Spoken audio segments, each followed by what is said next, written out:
थोडा आराम करून रुद्र परत चहा घेऊन टेबलाजवळील खुर्चीवर बसला. आता दुपारचे 3 वाजत आले होते. आपली मान मागे रेलत तो काहीतरी विचार करत होता. रुद्र, हे काय आहे? एक आवाज त्याच्या कानी पडला. तसा रुद्र दचकला. तो आवाज नितेशचा होता.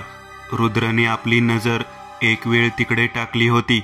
झाडाशेजारी जमीन थोडीशी उकरल्यासारखी होती आणि झाडावर पंजा उमटलेला होता. अचानक रुद्र त्या पहिल्या रात्री ब्रह्मराक्षसाबरोबर घडलेल्या झटापटीच्या दृश्यात शिरला, ज्या रात्री ब्रह्मराक्षसाने सुभाषवर जोरदार हमला केला होता व त्या ब्रह्मराक्षसाने आपल्या पंजाने सुभाषच्या खांद्यावर हमला केला होता. तसा रुद्र दचकून उठला. त्याने लगेच सुभाषला फोन केला व काहीतरी सांगितले. तो आपल्या खुर्चीवरून उठणार तोच त्याचा फोन घन आणला. हॅलो, मी अमृता. ते मला काहीतरी सांगायचे. वेळ रात्री 8ची. ट्रेन अर्ध्यातच थांबली कारण त्याची चेन खेचली गेली होती. नितेशने आपल्या हातातील त्या छोट्या खंजीरकडे पाहिले. तो किंचित हसला कारण त्या खंजीराची शक्ती त्याला ठाऊक होती. शेवटी तो गट तसाच रेल्वे रूटवरून चालत पुढे सरकला. लाल खांब. रेल्वे रूटच्या बाजूला एक अर्धवट लाल रंग दिलेला एक ऑड लोखंडी खांब होता. रुद्र आणि त्याच्याबरोबर असलेले त्या खांबाच्या बरोबर असलेल्या जंगलात शिरले. काही पावले चालताच ते सर्व खळखळून वाहणाऱ्या नदीपाशी आले. अमृताने जे फोनवर सांगितले होते ते रुद्र आठवू लागला. अमृता म्हणाली होती, पहिल्यांदा धावती ट्रेन आणि तिथेच बाजूला असलेला लाल खांब नजरेस पडला आणि जेव्हा मी जंगलात शिरले होते तेव्हा माझ्या पुढे मला काहीतरी खळखळून वाहत असल्याचा आवाज आला. जणू काहीच अंतरावर एखादी नदी आहे किंवा झरा. ते आठवून रुद्र हसला. ते सर्व ओहळाच्या बाजूला येऊन पोहोचले. ते तेच ठिकाण होते जिथे हे तिघे काल सकाळपर्यंत होते. ओहळाच्या दुसऱ्या बाजूला किनाऱ्यालगत काही झाडे होती तर समोरच एक मैदाना एवढा झाडाझुडपांनी, पालापाचोळ्याने आणि काट्याकुट्याने भरलेली जागा होती. ते मैदानासारखी मोकळी जागा जिथे संपत होती. जिथपर्यंत आपली अर्धी नजर पोहोचेल तिथपर्यंत एक खूप मोठा खडक होता व त्यावर हिरवे गवत उगवले होते. काही झाडेही होती. तिथे टेकडी एवढी उंच जागा लागत होती. मग तिथूनच पुढे घनदाट जंगल लागत होते. नितेश, सकाळी तुम्ही मला विचारले होते की हे काय आहे ते. तर हे ब्रह्मराक्षसाच्या पंजाचे निशाण आहे म्हणत रुद्र तिथेच खाली वाकला. तिथे ती भुसभुशीत जमीन रुद्रच्या नजरेस पडली. इथे खणून पहा, रुद्र म्हणाला. तसे काही माणसांनी, म्हणजेच ते सुभाषचे सोबती पोलीस होते, ते लगबगीने जमीन उकरू लागले. काहीच वेळात एक कुबट वास तिथे पसरला. तसा एक सांगाडा तिथे बाहेर पडला. रुद्र, हा मानवी सांगाडा आहे, नितेश म्हणाला. होय, मानवी आणि लहान मुलाचा. त्याच्या आकाराचे निरीक्षण करत रुद्र म्हणाला. पण त्याची कवटी कुठे आहे आणि हा कवच? सुभाषने विचारले.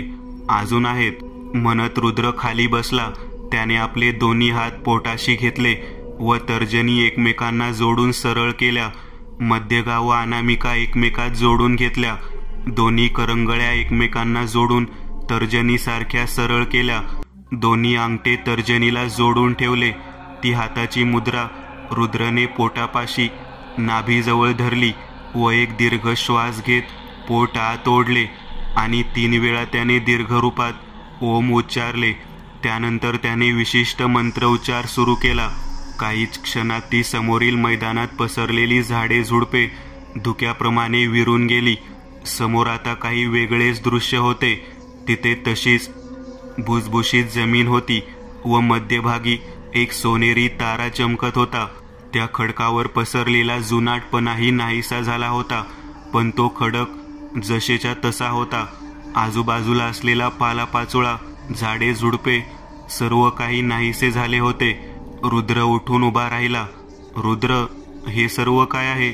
नितेश समोर पाहत म्हणाला. हे सर्व तेच आहे. त्या शक्तीने सामान्य माणसांना चकवा देण्यासाठी इथे भ्रम निर्माण केला होता. तो भ्रम सीमित जागेपर्यंत होता, म्हणूनच ती फसली. ती लहान मुलांचे अपहरण करून त्यांना मारून या मैदानात पुरत होती. तिने जो सीमित भ्रम निर्माण केला होता त्यात कदाचित ती हे एक पुरलेले मूल गडप करण्याची विसरली असावी. आता बस, आणखी नाही. तिचा शेवट तिच्या दाराशी येऊन ठेपला आहे. रुद्र म्हणाला. पण रुद्र, ती कुठे आहे आणि नेमकी ती कोण आहे? माझे मूल तर सुरक्षित असेल ना? भांबावलेल्या सुभाषने रुद्रला विचारले. मूल कदाचित सुरक्षित असेल, पण आता कळेलच, म्हणत रुद्र पुढे सरकला व त्याने आपल्या हातातील विजेरीचा प्रकाश त्या खडकावर टाकला. एक खोल ताऱ्याच्या आकाराची जागा तिथे होती. ते बघा, हा जो मैदानाच्या मध्यभागी तारा चमकत आहे तो म्हणजे याची चावी असणार आहे. मला वाटते त्यांचे गुप्त वास्तव्य ह्या मोठ्या खडकामागे असणार, रुद्र म्हणाला. तेवढ्यात त्यांच्यातील एक पोलीस अधिकारी पुढे झाला व त्याने हळूहळू त्या आधांतरी चमकणाऱ्या ताऱ्याच्या दिशेने सरकू लागला. रुद्र, काही धोका तर नसणार ना? नितेशने विचारले. सर्वांचे लक्ष तिकडे खिळले होते. आतापर्यंत तो शस्त्रधारी पोलीस तिथपर्यंत पोहोचला होता. ताऱ्याचा उजेड त्याच्या चेहऱ्यावर चमकत होता. त्याने त्या चमकणाऱ्या ताऱ्याला हात लावला. त्या क्षणी एक जोरदार झटका त्या अधिकाऱ्याला बसला व तो हवेत उडाला. काही अंतर मागे येऊन तो जमिनीवर धापकन कोसळला. बाकीचे त्याला सावरायला धावले. तोच जमीन सरकू लागली. भूकंप आल्यागत ती झटके देऊ लागली. सर्व काही हादरू लागले होते. अचानक जमिनीत पुरून ठेवलेली हाडे आपोआप बाहेर पडली व त्या ताऱ्याला जाऊन चिकटली. एका मोठ्या खड्ड्यात जिथे कवट्या पुरल्या होत्या तेथील माती स्फोट झाल्यासारखी वरती उडाली व सर्व कवट्या येऊन त्या हाडांच्या ढिगावर स्थिरावल्या. सर्वजण घाबरून मागे सरकले. काही वेळ एकदम शांततेत गेला, पण पुढच्या क्षणी त्या हाडांच्या ढिगाऱ्यात काहीतरी हालचाल होऊ लागली. बघता क्षणी एक मोठा सांगाडा सर्वांसमोर उभा राहिला, ज्याची उंची 20 फुटा एवढी होती. खाली 4 भक्कम पाय होते आणि त्याचे हात जमिनीवर लांबपर्यंत पसरलेले होते. एक मोठी मानवी कवटी तिच्या धडावर उपस्थित होती, जिच्या कपाळावर तो चमकदार तारा चिकटलेला होता. डोळ्यांच्या खाचा पूर्ण काळ्या होत्या, पण पुढच्याच क्षणी तिथे लाल प्रकाश निर्माण झाला आणि तो सांगाडा जिवंत झाला. सगळे घाबरून गेले, कारण सांगाडा त्यांच्यावर धावून आला होता. सुभाषने आपल्या जवळील बंदुकीने वेळ न दवडता तिच्यावर फायर केले. बाकीच्यांनीही त्याचे अनुसरण केले. गोळ्या हाडांना फोडून निघून जात होत्या, पण त्या राक्षसी आकृतीवर ह्याचा काहीच परिणाम होत नव्हता. पुढच्या क्षणी तिने आपला हात फिरवला. तो हात माती उकरत समोरील झाडे मोडत त्यांच्यावर फिरला. तसे सगळे एकदम हवेत उडाले, तर काही त्या खाली चिरडले गेले. रुद्र स्वतःला सावरत उठला. त्या विशाल आकृतीकडे आणि तिच्या अफाट शक्तीकडे रुद्र पाहतच राहिला. त्याला एक वेळ काय करावे हे सुचत नव्हते. नितेश स्वतःला सावरत त्या आकृतीच्या दिशेने धावला व आपल्या हातातील त्या चमकदार तलवारीने त्या महाभयंकर आकृतीवर वार करू लागला. सुभाष व त्याचे साथीही एकसारखे फायर करत होते. या सर्वांमुळे ती आकृती अधिकच बावचळली व लगेच तिने दुसरा व जोरदार हात फिरवला. नितेश घाबरून मागे पळत सुटला. सुभाष आणि त्यांचे साथीदारही घाबरून गेले. कशाला तरी अडकून नितेश खाली पडला. तोच त्या सांगाड्याने त्याच्यावर आपला हात आपटला, पण पुढच्याच क्षणी त्या हाताचे तुकडे तुकडे उडाले. नितेश घाबरून मागे सरकला. रुद्रने आपल्या भावाला वाचवण्यासाठी दिव्य शक्तीचा वापर केला होता. त्या आकृतीचा एक हात पूर्ण फुटून गेला होता. ती पूर्ण चवताळली होती. तिने लगेच हवेत उडी घेतली व जिथे रुद्र, नितेश, सुभाष आणि त्यांची माणसे उभी होती त्यांच्यावर झडप घालण्यासाठी तिने हवेत उडी घेतली होती. सगळेच एकदम घाबरून गेले. त्या राक्षसी आकृतीखाली चिरडण्यापेक्षा पळ काढणे बरे, पण तोपर्यंत खूप उशीर झाला होता. ती अगदी काही अंतरावर होती. सर्वच घाबरून जमिनीवर उबडे पडले, कारण तिची प्रतिरोधची ऊर्जा त्यांच्यावर आपटली होती. त्यांचे केस आणि कातडी कागदासारखी हालत सुटली होती. रुद्रने क्षणाचाही वेळ न लावता कसा तरी आपल्या हातातील त्रिशूळ निशाणा लावून फेकला. पुढच्या क्षणी तोही खाली आपटला होता. काहीच वेळात तो सांगाडा आपोआप खाली कोसळला. रुद्रच्या त्रिशूळने बरोबर तिच्या कपाळाचा ठाव घेतला होता आणि त्यामुळे तो तारा दूर जाऊन पडला होता. तसे ती हाडे शक्तिहीन होऊन खाली पडली होती. परत तो तारा चमकू लागला तसे हाडांचा ढीग थरथरू लागला. अब और नहीं, तेरा खेल खत. रुद्र बोलला न तोच त्याने दिव्य ऊर्जेला अग्नि ऊर्जेत रूपांतर केले. त्याची झळ एवढी होती की त्याच्या बाजूला उभे असलेले सर्व आपल्या तोंडावर हात ठेवत मागे सरकले. या सर्वांमुळे रुद्रला काय सहन करावे लागत होते ते त्याच्या चेहऱ्यावरून कळतच होते. पुढच्या क्षणी रुद्रने ती अग्नि ऊर्जा थरथरणाऱ्या हाडांच्या ढिगावर फेकली. तसा त्या ढिगाऱ्याने पेट घेतला. तारा पूर्ण तेजहीन होऊन जशाच्या तसा खाली आपटला. रुद्र मात्र थकून खाली बसला. त्याने हा वार करण्यासाठी आपली संपूर्ण शक्ती पणाला लावली होती.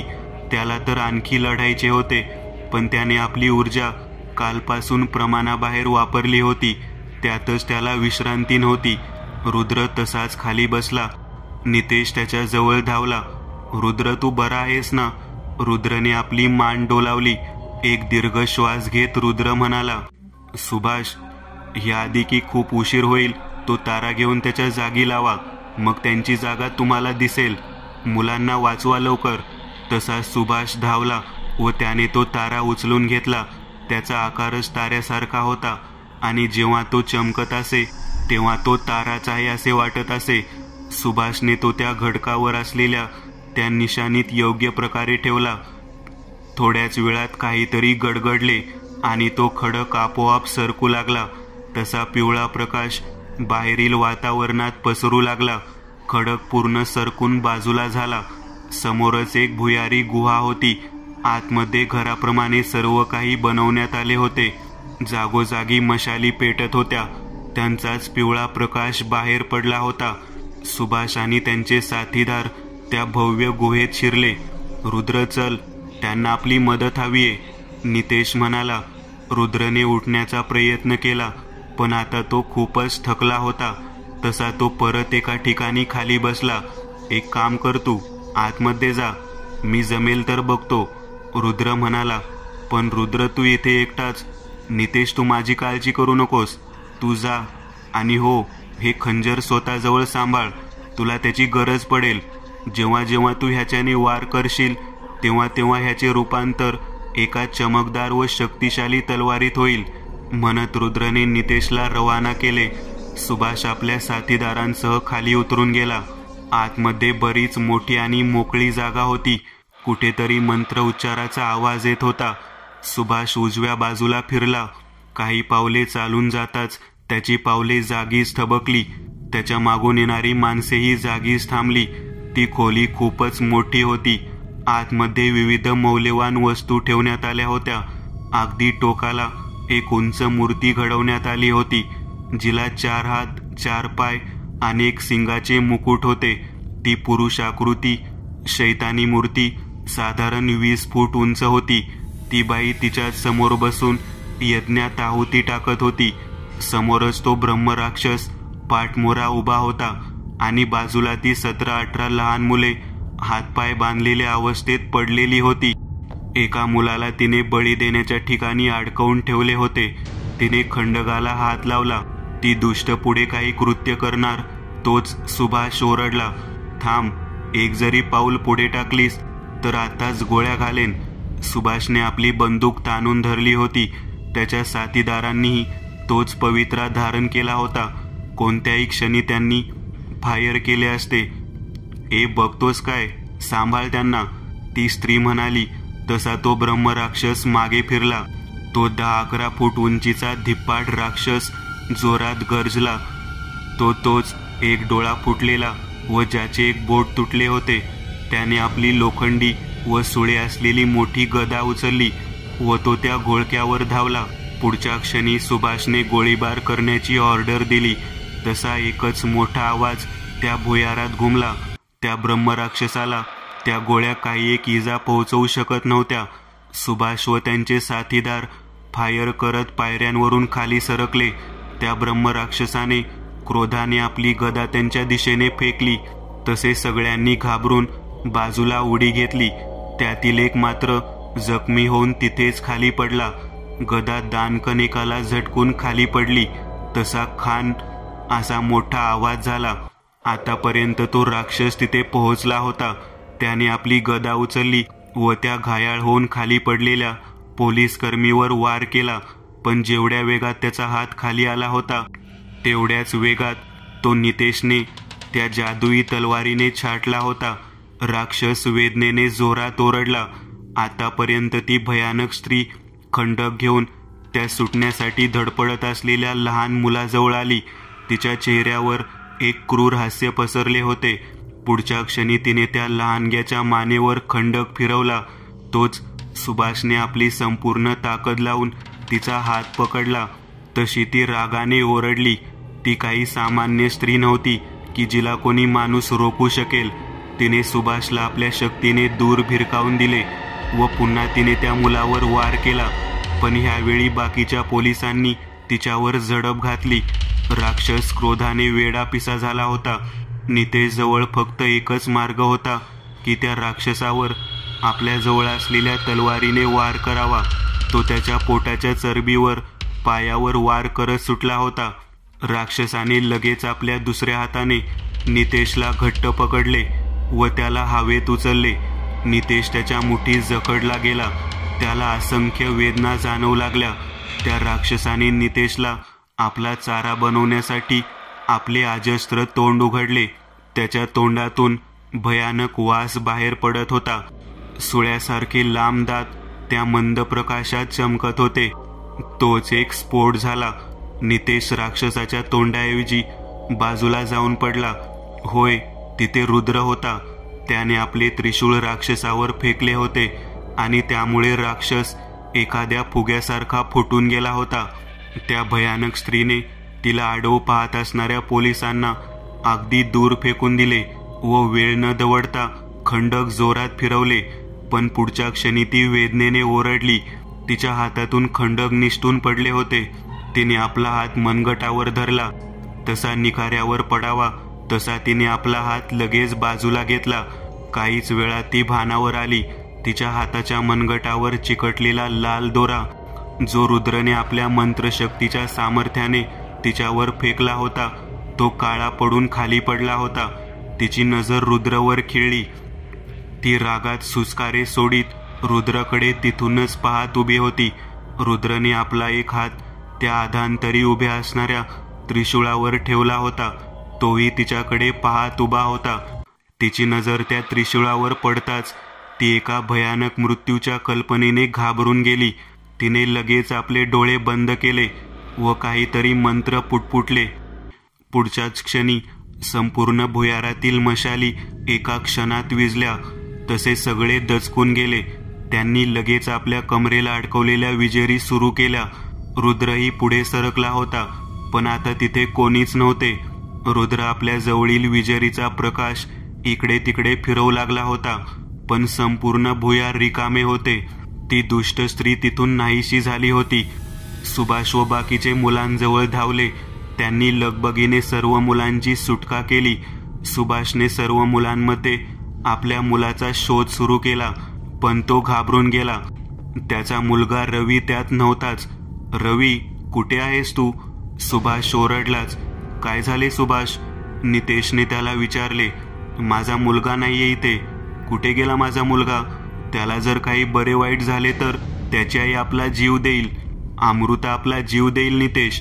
सुभाष रडत म्हणाला. रुद्रही इथे नाहीये बघ. नितेश म्हणाला. तसा सुभाष दचकला. नक्कीच काहीतरी गडबड होती तिथे.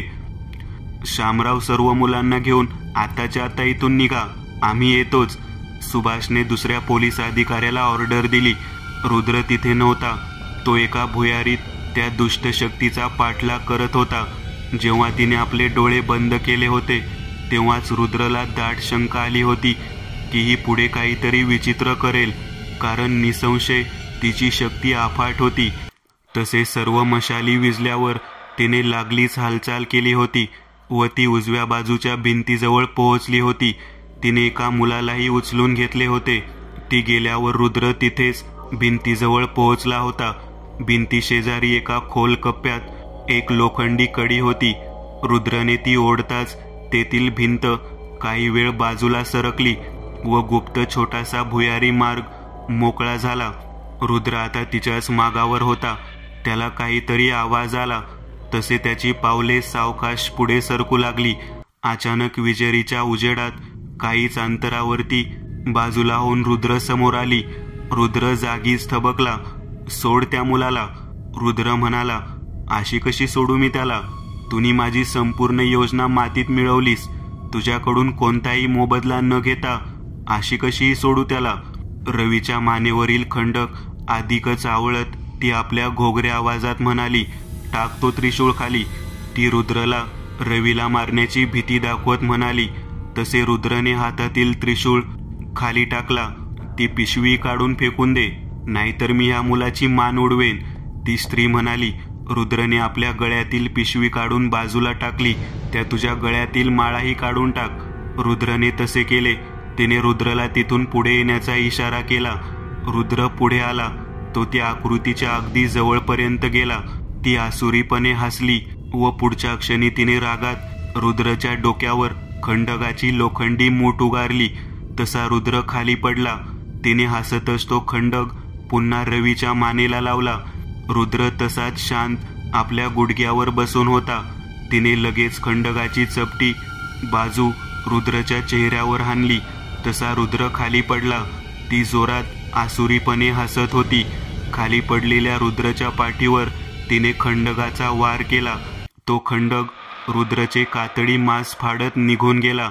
रुद्र वेदनेने ओरडला. ती हसत होती. रुद्रच्या जखमेतून रक्त खाली सांडत होते. तू मला ह्या मुलांचा बळी घेऊ दिला नाही ना? काही हरकत नाही. आता मी त्याची उणीव तुझे मुंडके छाटून पूर्ण करेन. रुद्र उठण्याचा प्रयत्न करू लागला. काही चालाकी करू नकोस, नाहीतर पुढच्याच क्षणी मी या मुलाचे डोके धडावेगळे करून टाकेन, ती दुष्ट आसुरीपणे हसत म्हणाली. या मुलालाही तर दिसले पाहिजे ना की त्याला वाचवायला आलेला कसा कुत्र्यासारखा मरत आहे ते. म्हणत ती बाजूला आली व रवीकडे तोंड करून उभी राहिली. रवीच्या तोंडावर पट्टी होती व त्याचे हात बांधलेले होते. मात्र तो आपली बुबळे मोठे करून सर्व भयानक प्रकार पाहत होता. पुढच्याच क्षणी तिने खंडक हवेत उचलले व एक जोरदार वार केला. त्या क्षणी मुंडके तुटून बाजूला पडले. रवीने भीतीने आपले डोळे बंद केले. घाबरू नकोस बाळा, बघ मी आलोय, म्हणत सुभाष रवीजवळ धावला. तो त्या दुष्टेचा हातात खंडक घेतलेला बिनमुंडीचा मृतदेह काहीच वेळात खाली धडामकन खाली आपटला. रुद्र, तू बरा आहेस ना? नितेश रुद्रजवळ धावला. रुद्रच्या जखमेतून कितीतरी रक्त वाहून गेले होते. दुष्ट, माझ्या भावाला हात लावण्याचा प्रयत्न केलास, म्हणत नितेशने जोरात त्या मृत्युमुखी पडलेल्या स्त्रीच्या पोटात लाथ हाणली. काहीच वेळापूर्वी जेव्हा ती दुष्ट रुद्रला मारण्याचा प्रयत्न करत होती, नितेश आणि सुभाष तोपर्यंत तो गुप्त मार्ग शोधून आतमध्ये शिरले होते. नितेशने सगळा प्रकार पाहताच लगेच दुष्ट स्त्रीवर धाव घेतली व आपल्या हातातील खंजर त्याने तिच्यावर फिरवला. याआधी किती रुद्रला काही इजा पोहोचवेल. नितेशच्या हातातील खंजराने जे जादुई खंजर रुद्रने त्याला दिले होते ते क्षणात चमकत तलवारीत बदलले व त्याने तिचे डोके धडा वेगळे केले. तिला तर तिच्या मृत्यूचीही कल्पना नव्हती. ती तशीच हातात खंडक घेतलेल्या अवस्थेत काही वेळ उभी होती. दुसऱ्या दिवशी दवाखान्यात सुभाष आपल्या मुलासह व आपल्या पत्नीसह रुद्रला भेटायला आला. रुद्र, कसा आहेस तू? सुभाषने विचारले. मी बरा आहे, रुद्र हसत म्हणाला. हाय अंकल, आपण मला वाचवले, नाहीतर. रवी अडखळला. अरे नाही, तू किती बहादूर आहेस, किती हिमतीने तोंड दिलेस तू त्या सर्व भयानक प्रसंगाला. रुद्र रवीचे कौतुक करत म्हणाला. धन्यवाद रुद्र, आपल्यामुळे आज माझा मुलगा सुखरूप परतला आहे. अमृता आपले हात जोडत म्हणाली. तिच्या डोळ्यात अश्रू साचले होते. असे नका करू, मी काही केले नाही. आपल्याच प्रार्थनेने आणि प्रत्येक आईच्या आशीर्वादाने आज ही मुले सुखरूप परतली आहेत, रुद्र म्हणाला. काही वेळ खूप सारी माणसे रुद्रला भेटायला आली. त्यात मंजुळाही होती, जिच्यामुळे रुद्रने ह्या प्रकरणात उडी घेतली होती. काही वेळातच गर्दी ओसरली. नितेश आणि सुभाष तिथेच काहीतरी बोलत बसले होते. काय झाले तुम्हाला? इतकी चर्चा कोणत्या विषयावर करत आहात? रुद्रने विचारले. रुद्र, ते ब्रह्मराक्षस तर आम्हाला कळतात, पण ती भयानक स्त्री कोण होती? सुभाषने विचारले. ते भूताचा प्रकार जरी इतका भयानक असला तरी ते मागासलेले आहेत. बहुतेक कोणीच त्याला ओळखत नाही. गावठी भाषेत तिला डगरी म्हणतात. बहुतेक तिलाच आपल्याकडे डायन असे संबोधले जाते. रुद्र म्हणाला.